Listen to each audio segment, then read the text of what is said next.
Hey everybody, Dylan Bowman here, one of the founders of Freetrail and the host of the Freetrail podcast. Thank you for watching our video podcast. A couple of things before we get started.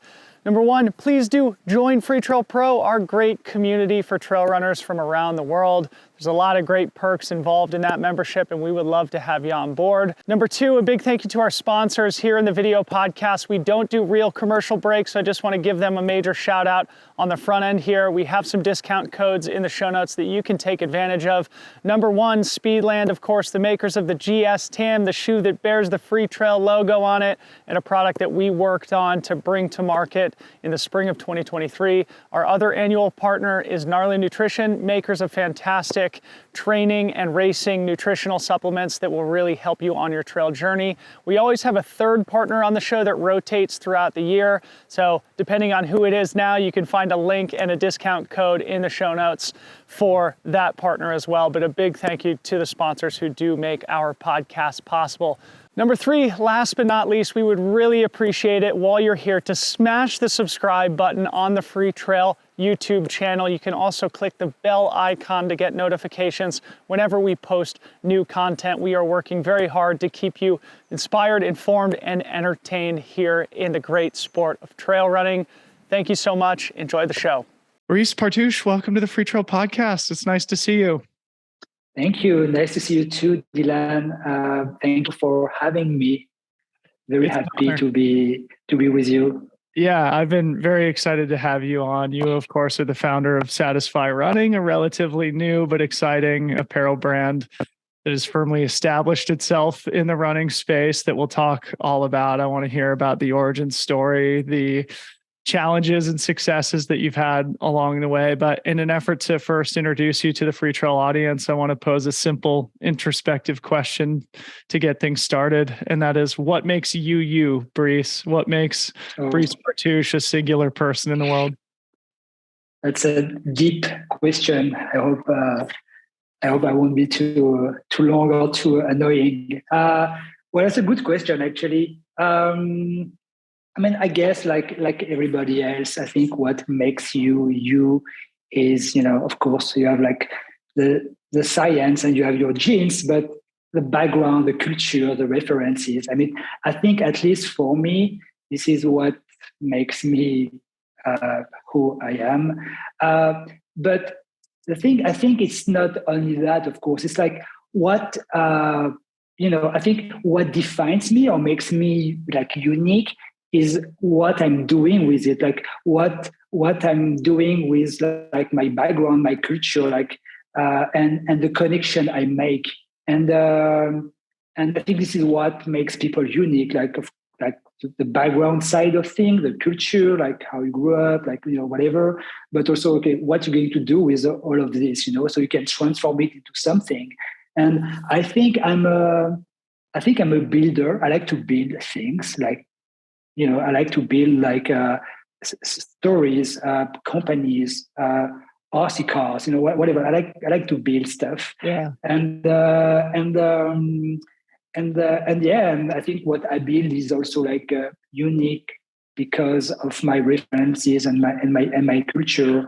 And I guess I built Satisfy from, of course, my experience with running, but I think I also added all my like cultural references. So I like the mix of like bringing cultural values to the things I'm building.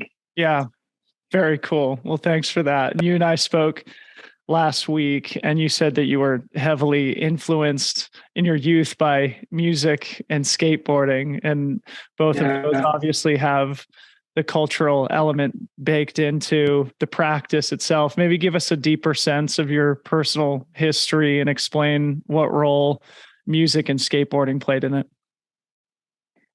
Well, I started to play music when I was 13 or 14. And at the exact same time, I started to skateboard. And before skateboarding, I was doing like handball. I played also baseball, in the local like team in Grenoble. So I'm from the Alps, Grenoble, which is like not a small town, but 500,000 people live in Grenoble. But it's a it's a nice city surrounded by mountains.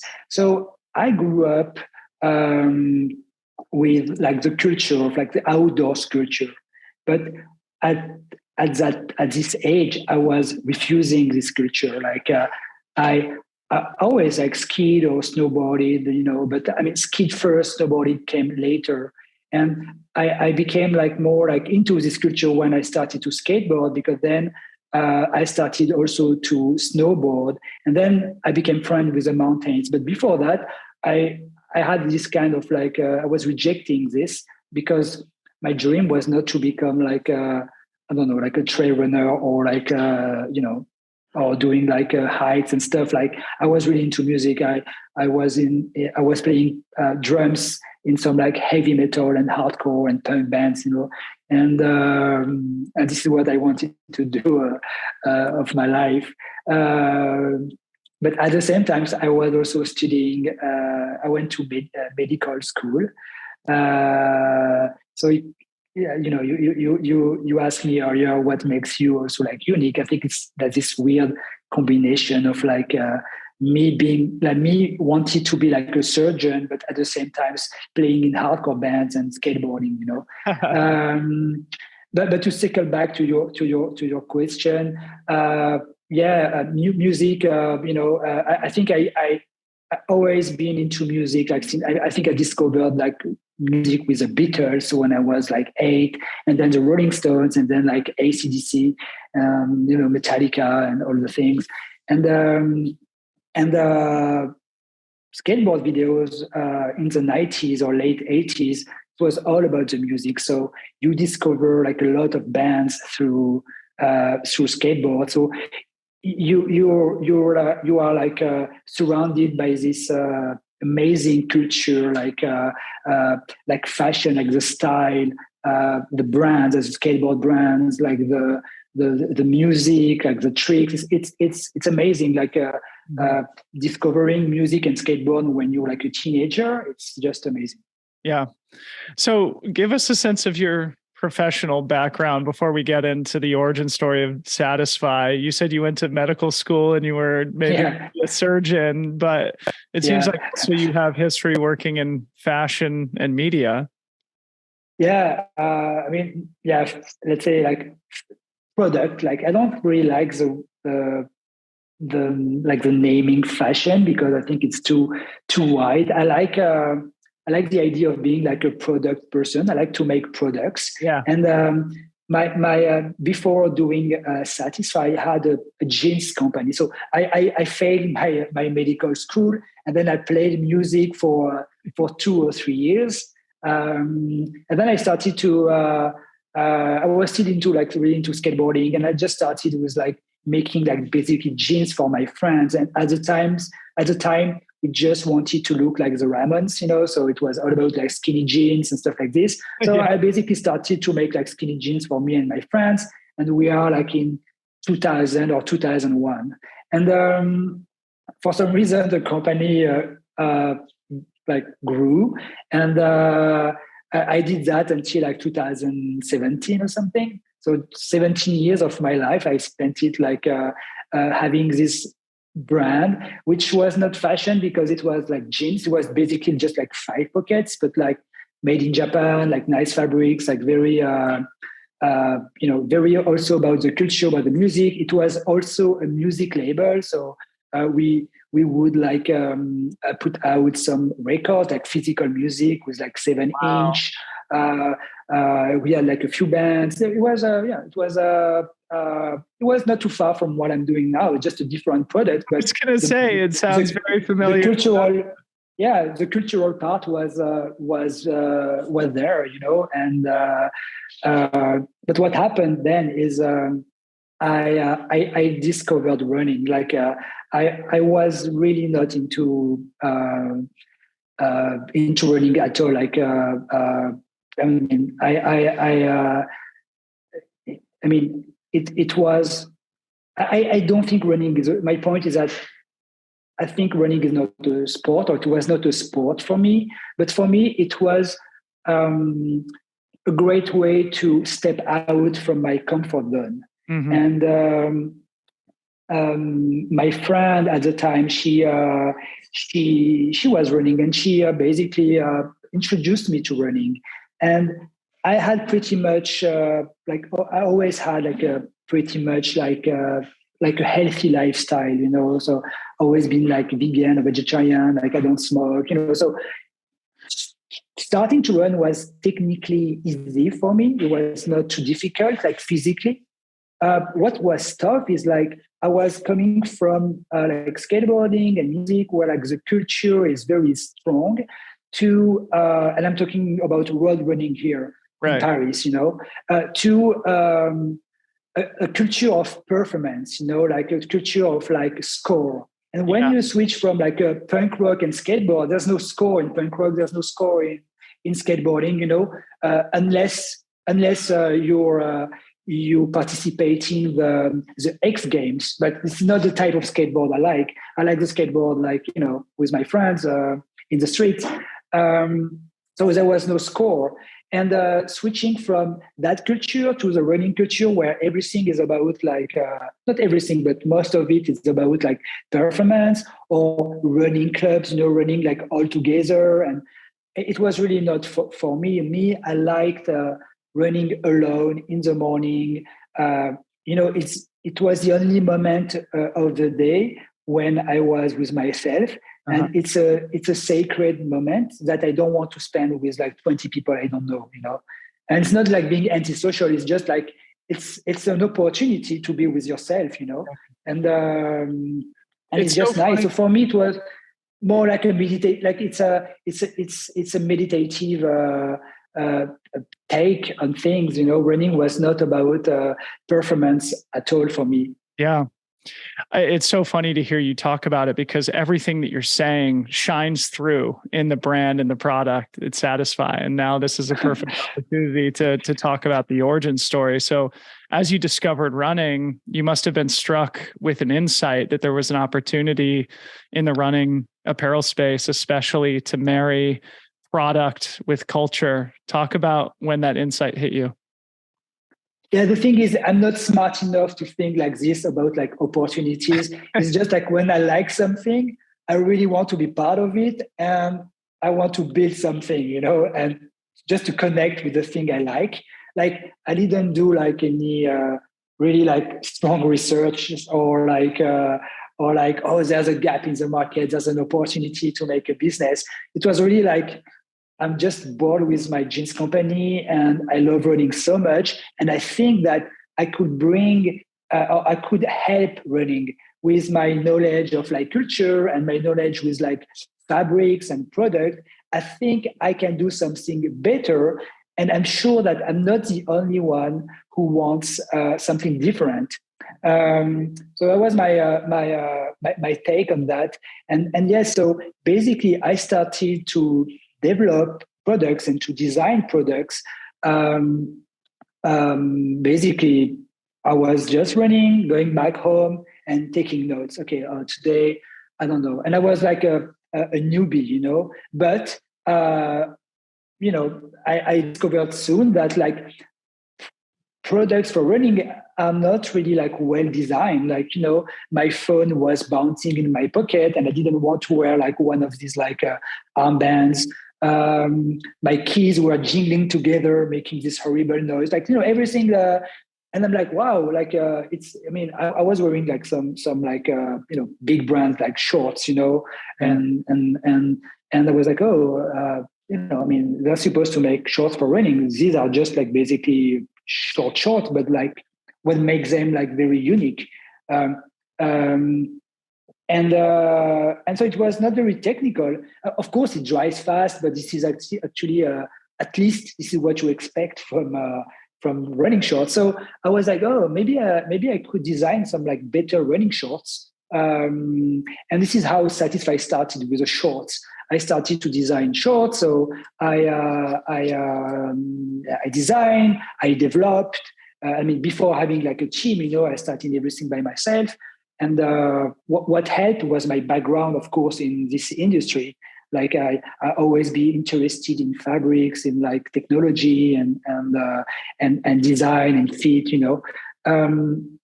So yeah, this is how I've designed the first Satisfy shorts, like the system with a double belt that has like some hidden details, like a carabiner to hold your keys, like a back pocket with a membrane, then the sweat doesn't touch like your belongings in the pocket, like this front pocket, which is like on the back, on the rear of the short, on the side.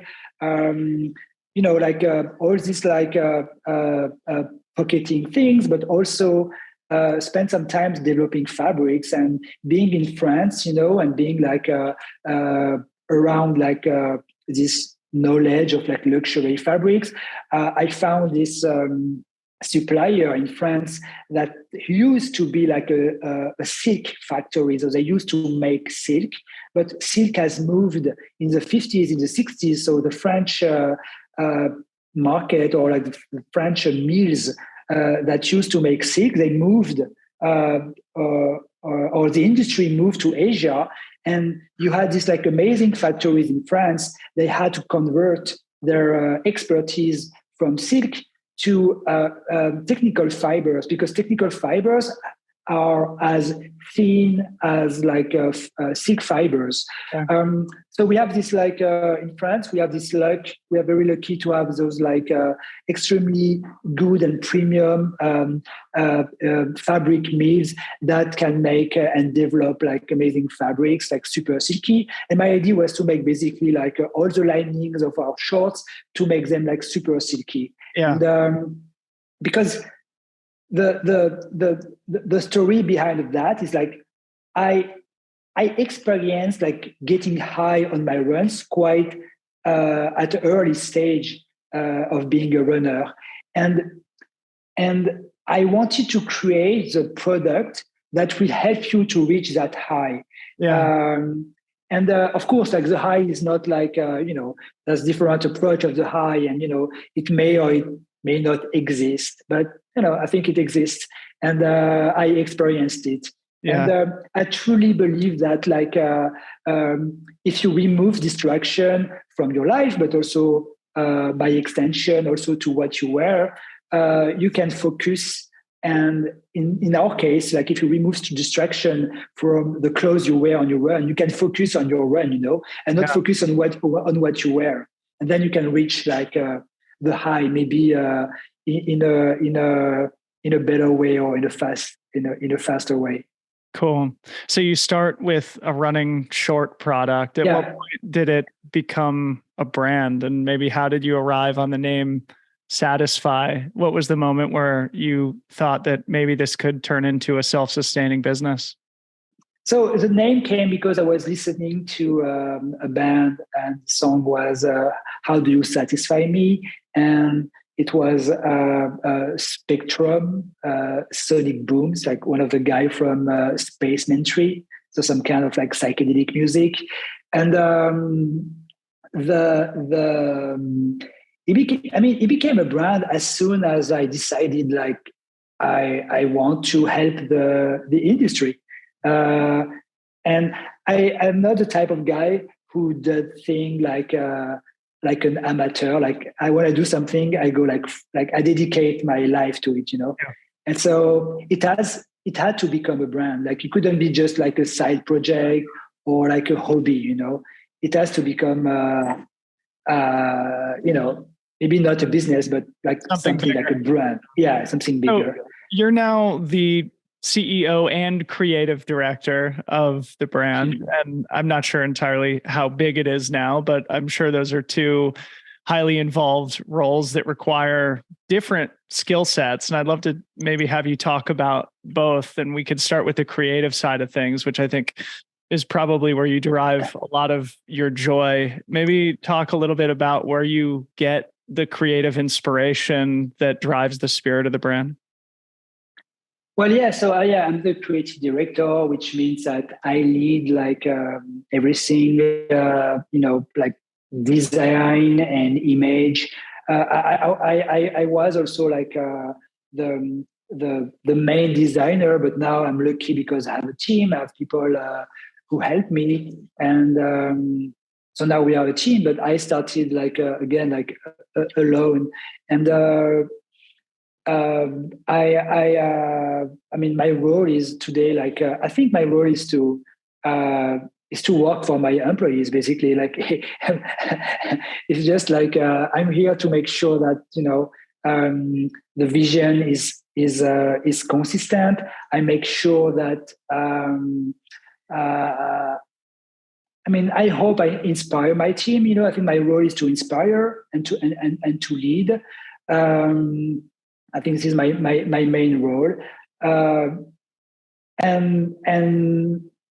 And thankfully, I have a team, because what I can say, is like, I think I'm a great leader. I'm a terrible manager. So I'm super happy to have a great team with me also to accompany me along this journey. But it's mostly like a teamwork. Of course, I brought the vision. I brought like the main idea. But what's great is that the brand is evolving, and it's evolving because of the skills of everybody, So it's not like it's not a Brice show, It's not like it's not a one-man band, Like we are truly like.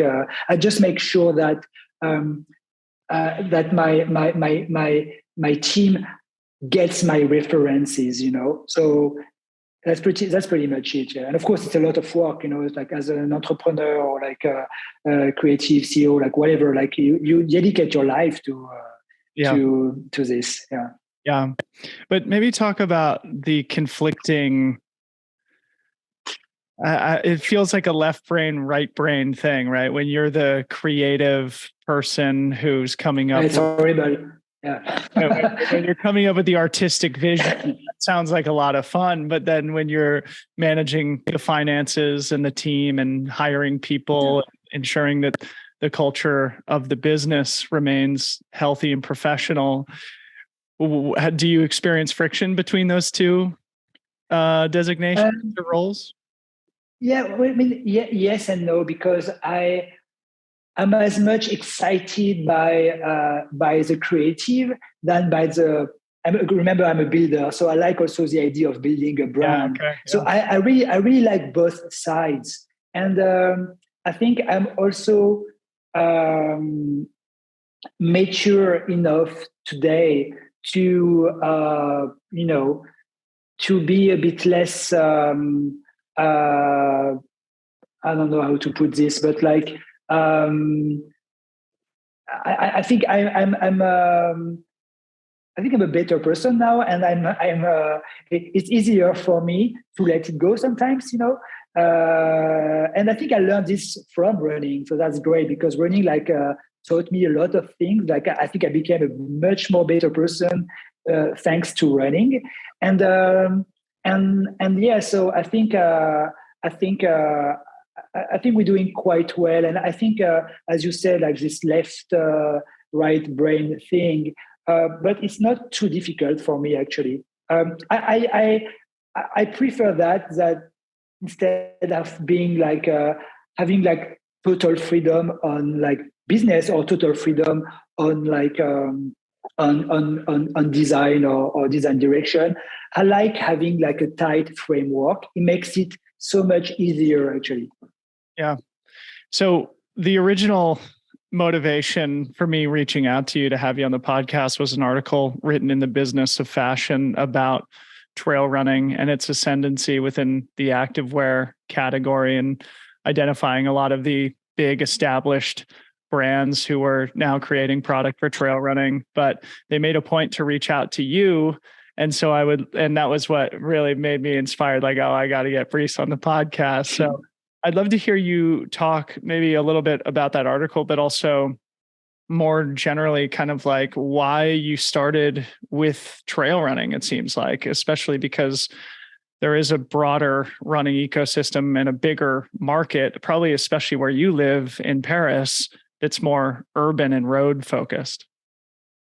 No, definitely. That's a really good question. And since day one, we always encouraged through our products and our content to leave the city. And we know that, like, the most of the running communities, they live in big cities. Like, we know that trail running compared to road running, is like, I don't know, 10 or 15% of the whole thing. And, but I think there is an opportunity. And for me, the opportunity is to inspire people. And I live in Paris, and yes, it's not easy to go trail running, but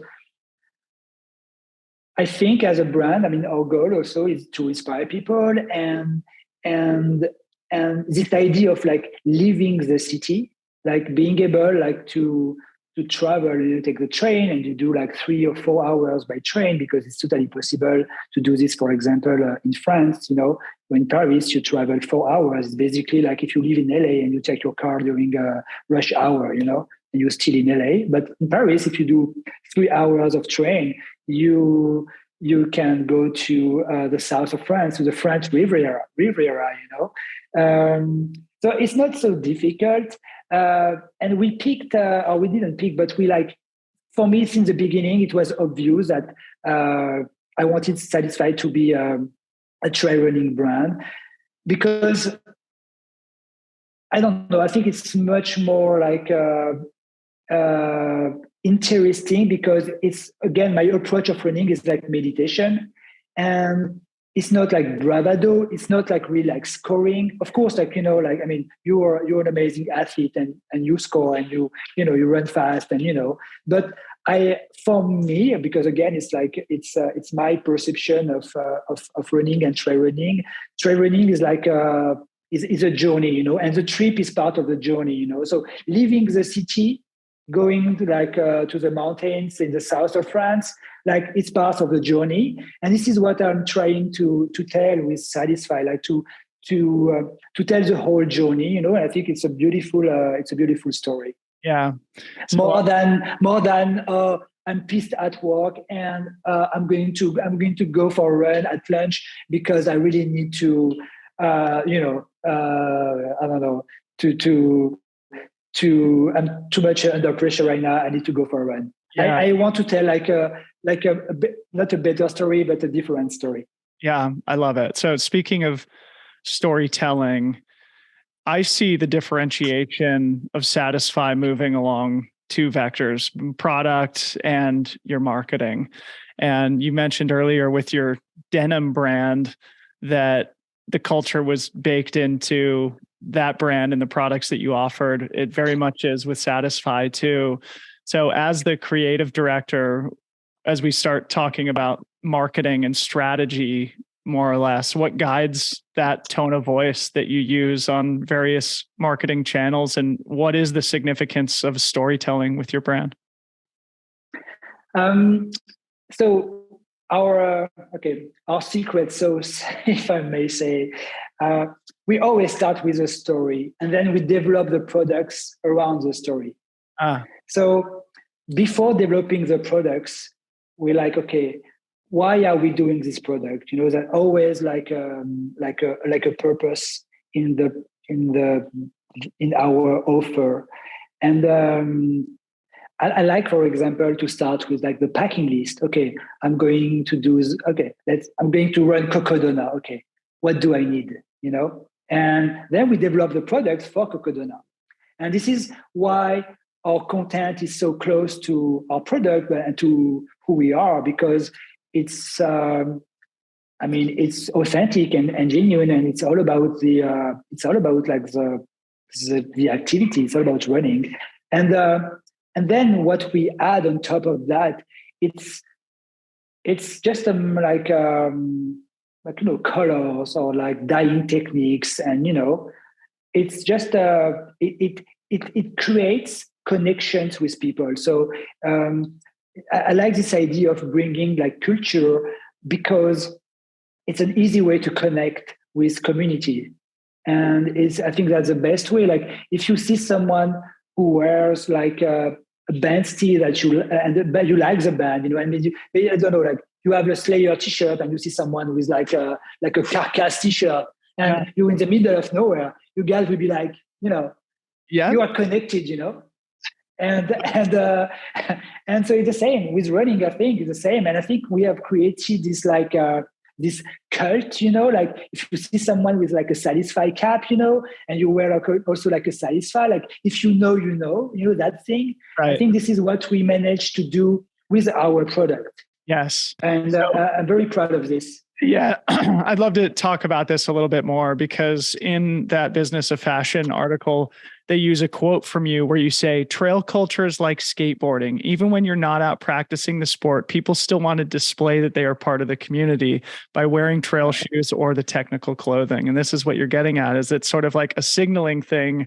that you both belong to the same community. You referenced the running cult member tagline, which you use across product and on marketing materials. Where did that come from? And maybe what has it meant for building the brand and its reputation in the space?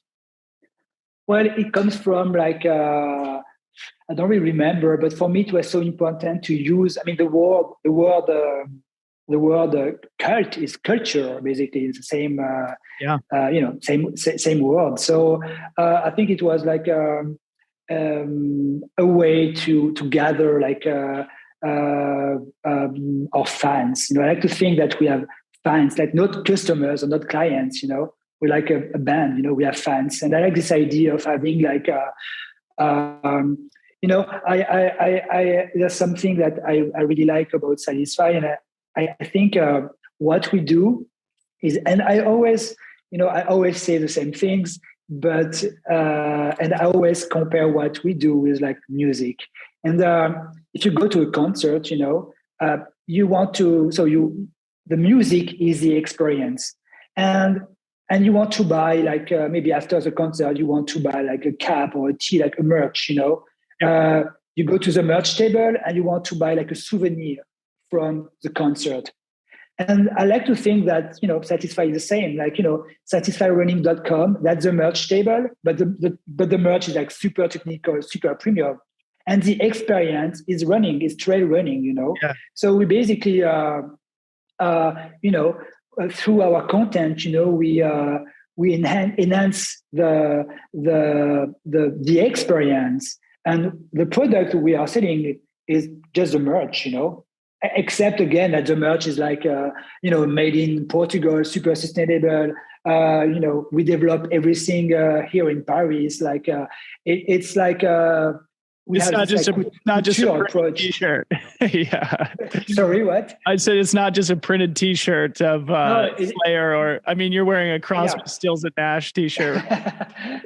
I love this, Brice. This is so fun to chat about with you, and it makes me want to ask you about Possessed, the magazine, too, as we talk about content a little bit. You mentioned earlier again that I think we're doing vinyl records for your denim brand. And now you have what looks like a very cool magazine product that's attached to Satisfy. Talk about where that came from and how it buttresses the rest of the marketing efforts. What value does Possess bring to the brand? So I have to give the credit to my friend Ian. And he told me once, like, you need like you need a tone, but it's not, the tone doesn't come from the brand. The tone comes from like a person. And he was like, oh, you need like a chief editor. You need like a magazine, And I thought it was a genius idea. And I was like, oh, that's a great idea. And let's try, And together, like we thought about like the magazine and what we like about magazines, and he has also like a background in skateboarding and music, so we share like the same same background, and what we liked in Thrasher magazine was like the scene report, or we liked the music like reviews and stuff like this. So we just did like we basically did like a skateboard magazine for runners, so Possessed had several incarnations, and today it started now 2 years ago, I think, and we we made some like scene reports, like we reviewed like Cocodona.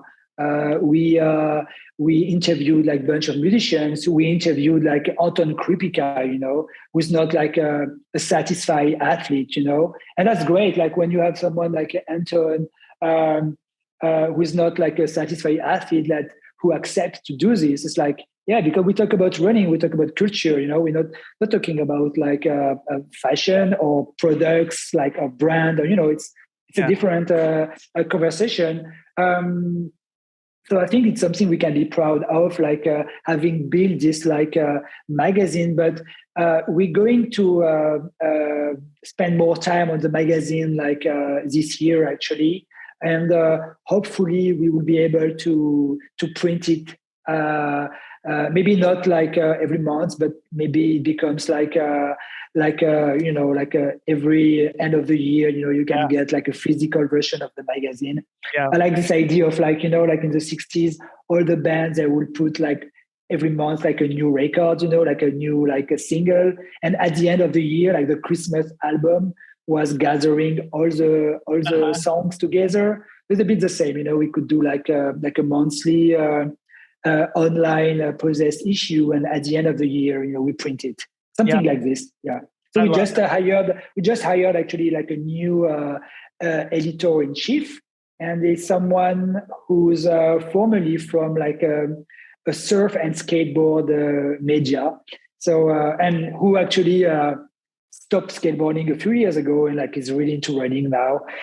So that's it's everything we like, skateboard and it's perfect and surf and skate and running.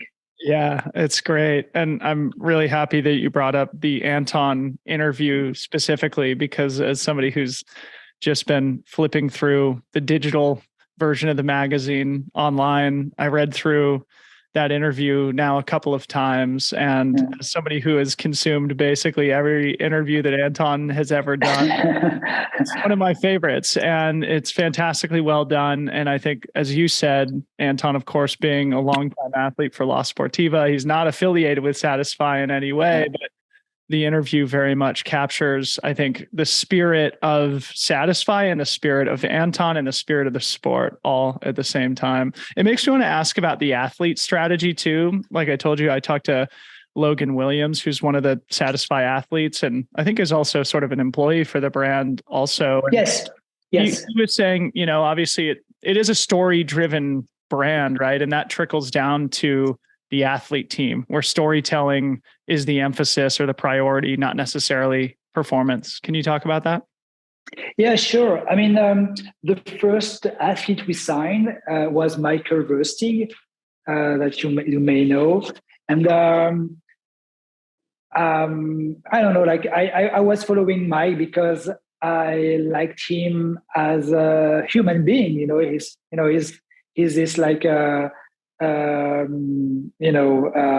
incredible runner, but also like his lifestyle, like who he is, like it's super interesting. And we connected through music, like it's funny because I think like a lot of connections Satisfy is making is like Anton Krupika, like he's a Black Sabbath fan, like I think we talked about music and, and this is how we connect, or skateboard, music, or, whatever, but never really like, because if you're a pro runner, like you don't want to talk about running, you want to talk about something else, like if you want to, I don't know, if you want to interview like, I don't know, like a musician you love, you don't want to be boring and speak about music. You want to talk about something else, there's more chance that he or she engage a conversation with you if you're not talking about music, and I think this connection with Michael was like, so I reached out to him, and because again I liked him as a runner, but also as a human being, and you see, I mean, it was really like super easy. Like he said yes right away because of who we are, and I think he had some bad experience with like big brands, and I don't expect from the athletes, to post on social or to I mean, you do it if it's your thing, yeah, do it, But Yeah. we're not sponsoring athlete to get Instagram post. What we expect is to grow as a brand, to make better products. Like when we have Mike coming to Paris, and we developed like a few months ago like a new band, like a new like a hydration kind of hydration pack belt, yeah, with him, and it was amazing. We also developed like a new 3-layer jacket with him, and that's just amazing for me. That's a value, and in exchange, we help him through his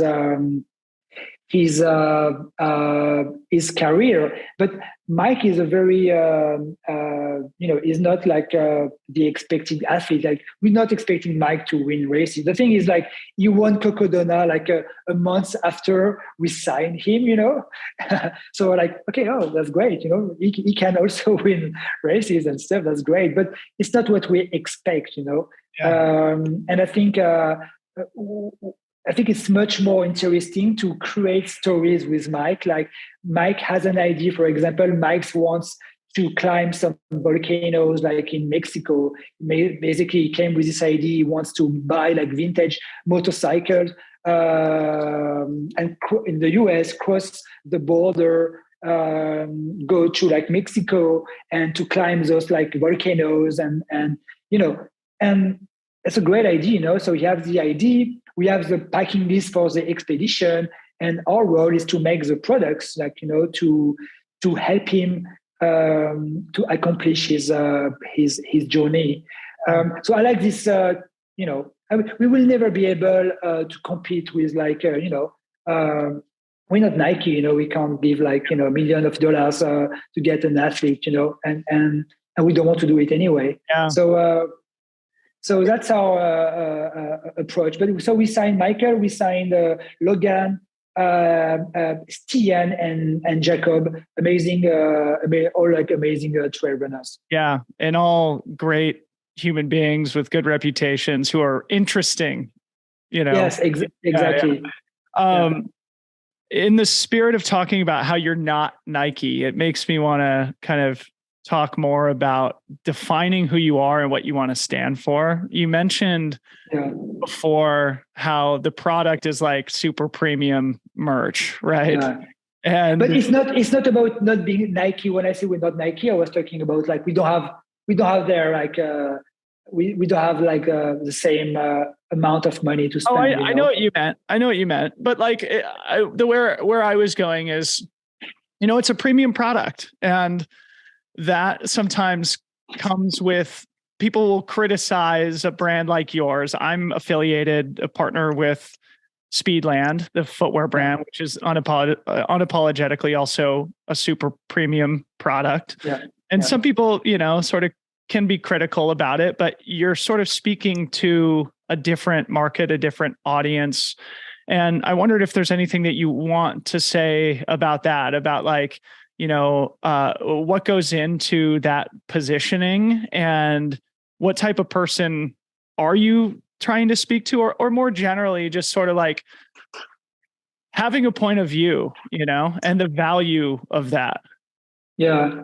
So, I mean, different things like, so we are a product brand, of course, like we are very, we have this arm, like this content and, like a brand arm, which is very strong, but we are equally strong on product. Like, we develop everything in-house in Paris. We have like pattern maker, designer, product developers.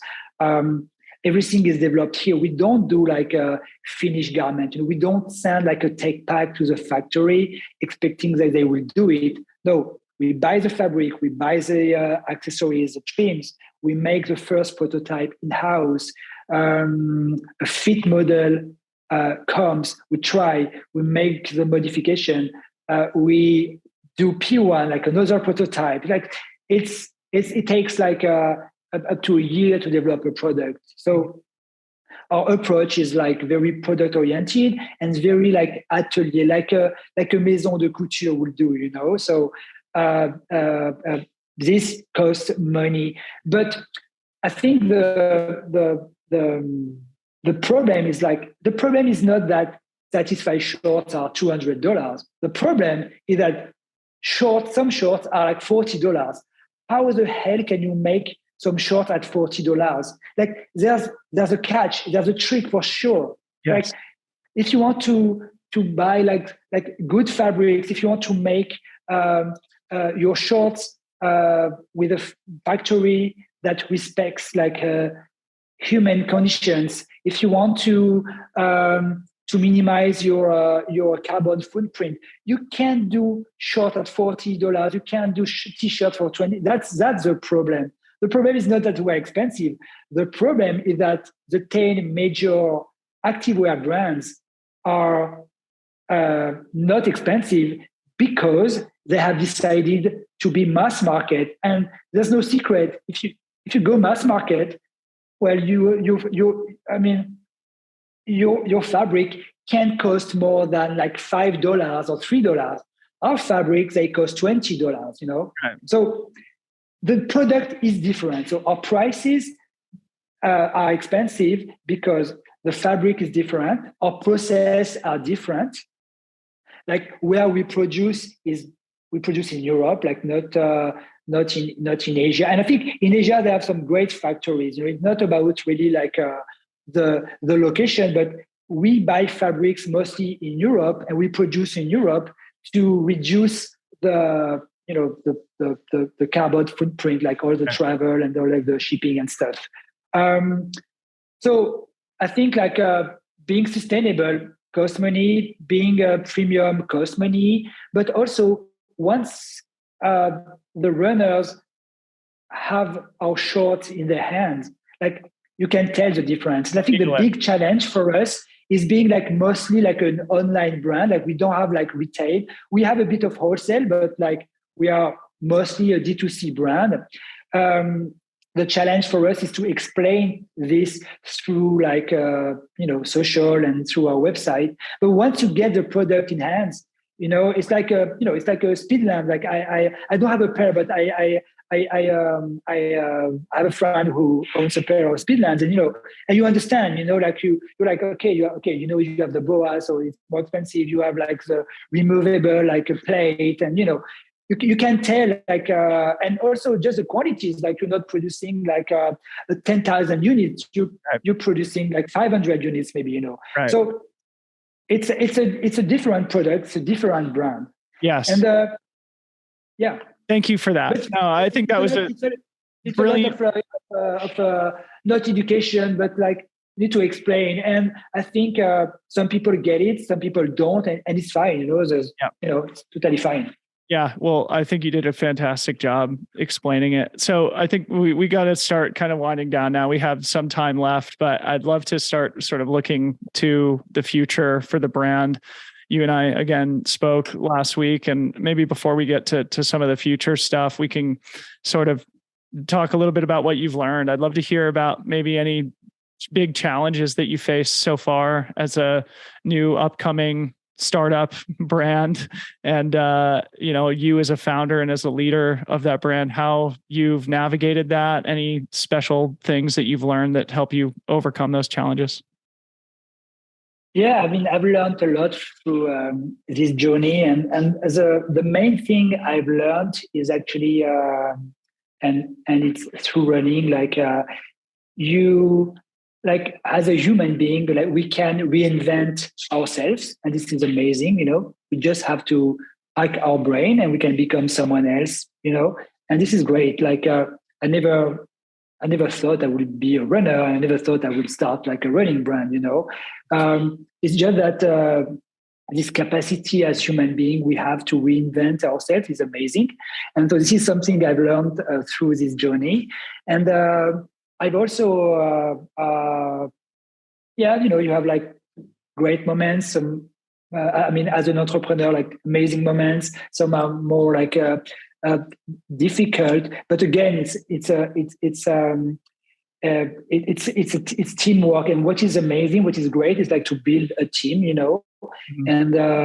and to see like how this system can work. And you have to be agile, because what you have in mind is not necessarily going to happen, because we're talking here about like human beings, so it's not like you can't do like a PowerPoint and expect that everything will be like exactly how you want it to be. And what I say to my team all the time is like, we have to embrace like the accidents. Sometimes, like one of the like an example, we have this T-shirt called Mustang. It's basically like a cotton T-shirt with holes, and I've designed this T-shirt like 2 days before showing the collection for the first time, and it became a bestseller.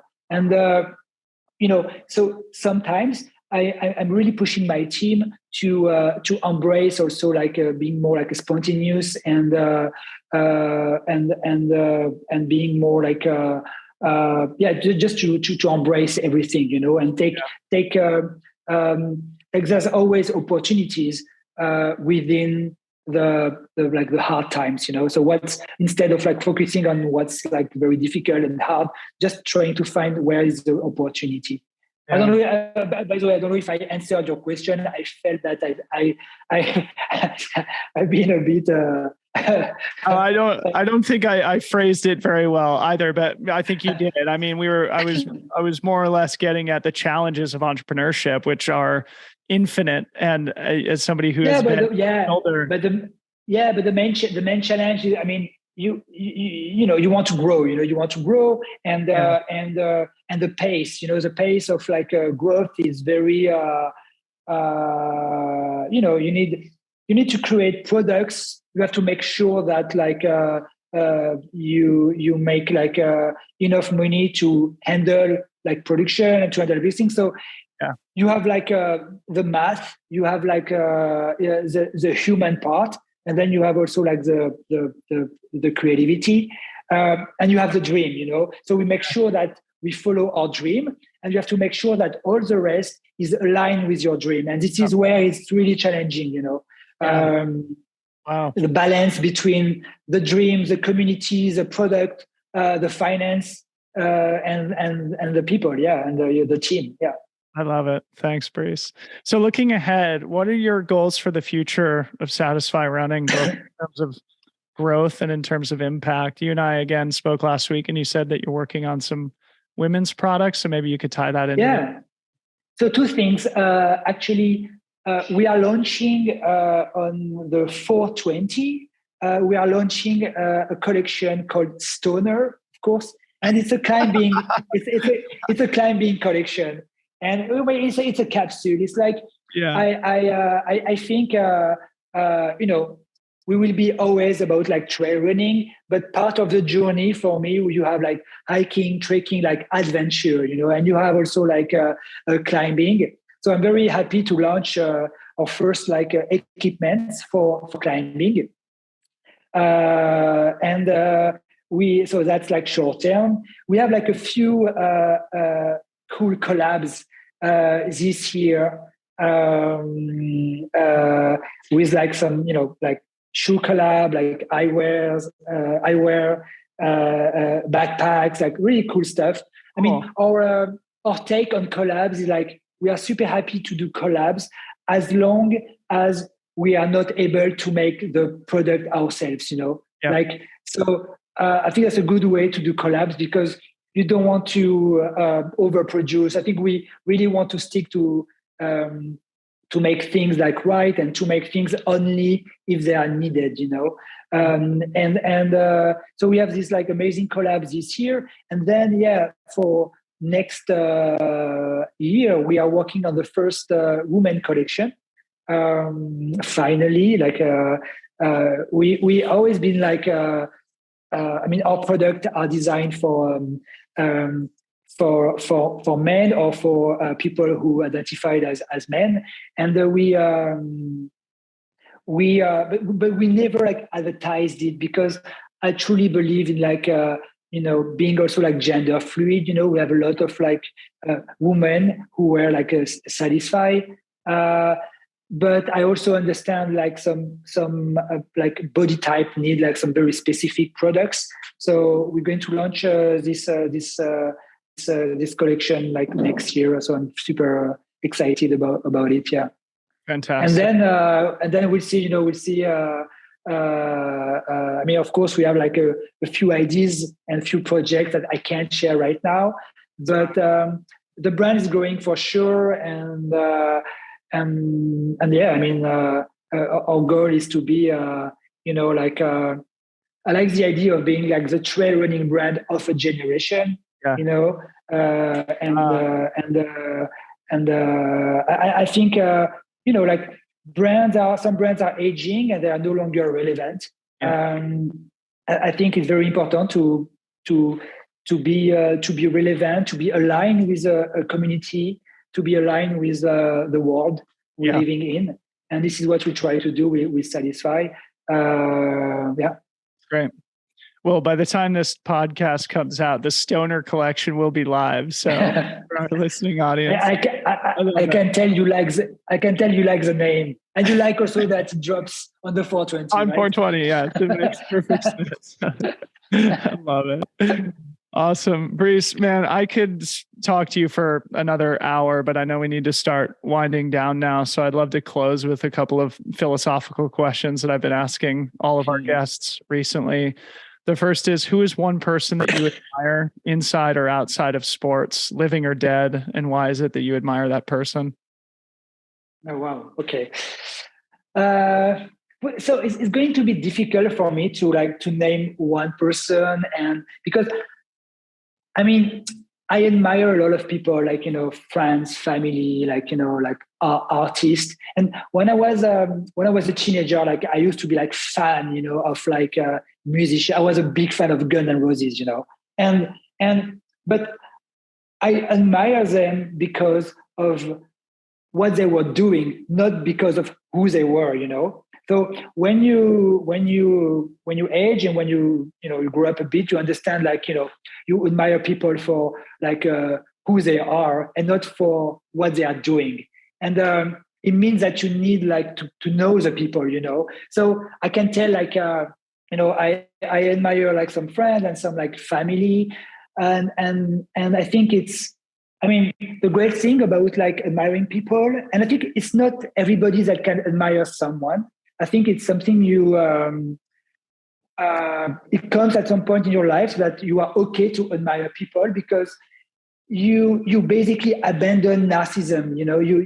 You shift the focus away from yourself, and this is what inspire you. And I always been admiring, like I have some friends like this that are very like positive, like they have like the PMA, like the positive mental attitude. Yeah. And often I'm like, okay, what he or she will do. Instead of me, like sometimes I'm in some like situation, I don't know what to do or I don't know how to react. And I'm like, okay, what he or what she will do, And so I admire people, some friends actually that are very like positive, much more than I am.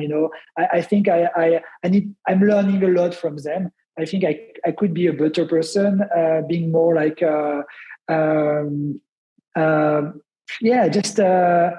just positive and not to I don't know. I sometimes it's my mea culpa a bit. Sometimes I feel I can be a bit of a bit like a not negative person, but like I don't know, like I could do better. This is why you have friends. You pick.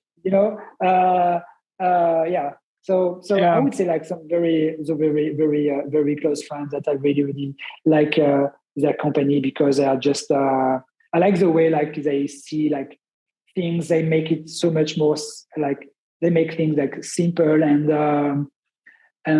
also like they inspire you, and this is super important. Fantastic. Final question for you here, Brice. What is one truth that you've learned about yourself or about life in general through your experience with running, which I know you discovered late in life? What has running taught you? Yeah. Well, I mentioned it earlier, like that thing that you don't have to be the same person your entire life. Like again, I never thought that I would run and I would like register like for like 50K race. Like if you would have told me that like if, I don't know, like 10 years ago, I would be like, okay, what the fuck, like I wouldn't believe you. Yeah. But unlike like animals, like pets, like they can't reinvent themselves. Like a dog will be always a dog. And but we can become basically like whatever we want to become. Like if you want to be like a runner, okay, start to run, and you will become a runner. And Yeah. I like this. So I think it requires also like accepting that you can hack your brain. I like this idea of like I don't have to be the same person my entire life, and I can hack my brain um, or to reach that stage where I will shine. I like this idea also like Yeah. of um, becoming what also you are supposed to do, and you become this person, and then you're free to change again. And that's Yeah. great. And this is what I think. This is what running taught me. Amazing. Well, Brice, it's been fantastic to get to know you here briefly. I'm a big admirer of what you're building there at Satisfy. Good luck with what you Thank have you, coming Dylan. up, and thank you for coming on the podcast. Thank you so much for having me. And yeah, it was a great moment. Like it's 7 p.m. now in Paris, and I'm actually going now for a run with one of my friends that I really admire. So it would be nice. I will share with him also our moment, like what we talked about, and I'm sure he will appreciate. Good.